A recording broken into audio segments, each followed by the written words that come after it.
আসসালামু আলাইকুম সুপ্রিয় দর্শক, সবার কি অবস্থা? হাজির হয়ে গেলাম দীপ্ত টিভি নিবেদিত খুশবু নাটকের 205তম পর্বে কী সব ঘটতে চলেছে তার অগ্রিম আপডেট নিয়ে। এই পর্বটি কেউ মিস করবেন না, কারণ এই পর্বে আপনারা দেখতে পারবেন খুশবুকে দেখা যাবে সে তার গায়ে হলুদের দিন অফিসে আসবে সবাইকে দাওয়াত করার জন্য। তখন সাগরকে দেখা যাবে সে এসে খুশবুকে বলবে, কি ব্যাপার খুশবু, কিসের মিটিং?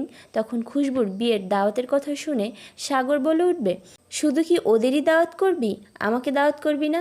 তখন সাগরের কথা শুনে খুশবু বলবে, ওকে সাগর ভাই, আপনিও ভাবিকে নিয়ে যাইয়েন। পরবর্তীতে খুশবুকে দেখা যাবে শাকিল তাকে তার রুমে ডাকলে সে সেই রুমে যাবে। তখন শাকিলকে দেখা যাবে সে খুশবুর সাথে অন্য টোনে কথা বলতে শুরু করবে। সে খুশবুকে বলবে, দাঁড়িয়ে আছিস কেন, বস, আমাদের পরিবারে তোকে স্বাগতম খুশবু। উত্তরে খুশবু বলে উঠবে, আপনার পরিবার মানি? আমি যতটুকু জানি আপনি তো রিশাদদের বাড়ির ঘর জামাই।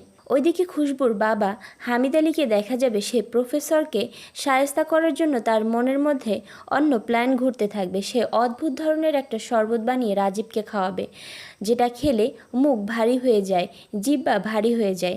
তখন রাজীব সেই শরবত খাওয়ার পর তার জিহ্বা ভারী হয়ে গেলে সে অস্বস্তি ফিল করলে হামিদ আলীকে দেখা যাবে সে মনে মনে হাসতে থাকবে।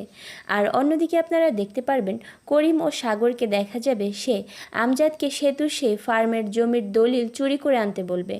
তখন আমজাদ বলবে, হায় হায়, এটা কি বলছেন, এই কাজ আমি করতে পারবো না। এটা যদি করি সেতু ঠিকই বুঝে ফেলবে যে এটা আমারই কাজ, ও আর আমাকে আস্ত রাখবে না। তখন করিম আর সাগর বলে উঠবে, স্বামী যদি স্ত্রীর কোনো কিছু নেয় সেটাকে চুরি বলে না, সেটাকে লুকোচুরি বলে। আর তাও যদি না পারো তাহলে সেই দলিলের ছবি তুলে আনো। আর এছাড়াও থাকছে আশ্চর্য সকল ঘটনা। সুতরাং সবাইকে খুশবু নাটকের আগামী পর্ব দেখার আমন্ত্রণ রইল। ধন্যবাদ।